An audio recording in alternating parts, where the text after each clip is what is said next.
Well, Chicago has now ousted Mayor Lori Lightfoot. She came in a distant third in last night's Democratic primary. The candidate who came in first, Paul Vilas, made street crime the central issue of his campaign. Meanwhile, Lightfoot is blaming voters for not trusting a black woman to be mayor. We're joined now by our panel, former Milwaukee County Sheriff David Clarke and Betsy Brantner-Smith, spokesperson for the National Police Association and retired Chicago area police officer. Betsy, let me start with you. Being in the Chicago area, good news, you got rid of Lori Lightfoot. And again, we need to point out, folks, when the mayor's office doesn't back the police department, everything breaks down. In Chicago, in major cities, that's what happens. Here's my questions, though, Betsy. So you got rid of Lightfoot, but you have someone else come in. You still have Kim Foxx, a very progressive district attorney, also who got some $40 million from George Soros. You still have Kim Foxx as your district attorney. Can whoever comes in work with Kim Foxx and clean the streets up, or is that going to be a tall order, too? Well, Eric, it's definitely going to be a tall order. What we're going to need to have happen is whoever gets elected, the new mayor of Chicago, is going to have to be loud about taking on Kim Foxx. They're going to have to be strong in the support of their citizens.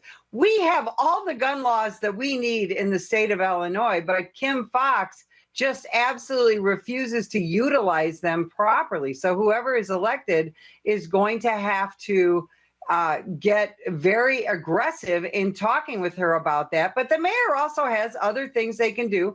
They can utilize the federal government. We have lots of federal law enforcement and a wonderful federal court system in Chicago. And so if the local prosecutor doesn't want to prosecute crime, the feds can come in and do that. And there has always been excellent cooperation between federal law enforcement and the Chicago Police Department. And whoever is elected mayor needs to ramp up that relationship as well. I think this election has shown that people are tired of all the crime in Chicago. You know, and they're tired of crime across the country. Sheriff David Clarke, John Chisholm, the district attorney in Waukesha, Wisconsin, where that horrific crime took place, also a Soros money recipient as well.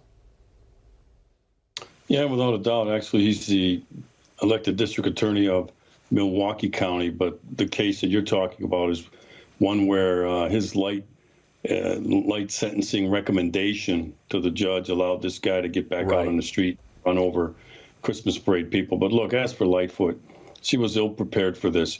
She walked off the identity politics chart. She checked 3 boxes: female, black, and lesbian. She was ill-prepared. Her administration was a train wreck. Look, when you're a mayor, and cities are the size of Chicago are very complex, you have to have governing skills. You got to do 4 things when you're the mayor. You have to make sure your city's safe. You have to have decent K-12 public schools. You have to keep the business community happy, and you have to keep property taxes low. She failed in every one of those areas. She fought with the police. She called them racist. She defunded them.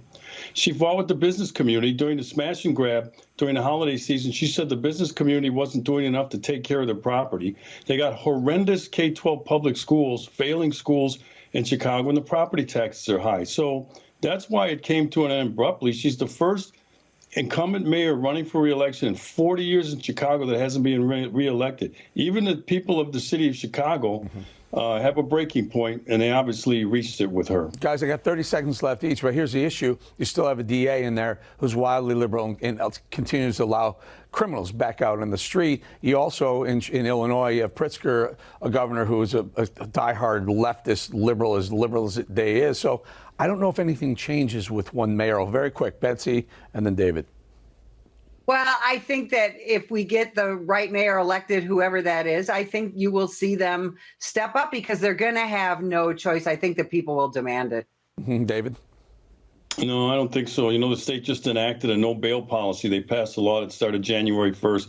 That doesn't help either. They got bad public policy in the city of Chicago, state of Illinois. Yeah, and bad public policy in many Democrat cities and states across the country. But hopefully, who knows? Maybe Lori Lightfoot losing is the ringing the first bell, the first dinner bell, so to speak. David Clarke and Betsy Brantner-Smith, thank you both for joining us. Thank you. Thanks for having me. All right, Joe Biden's race.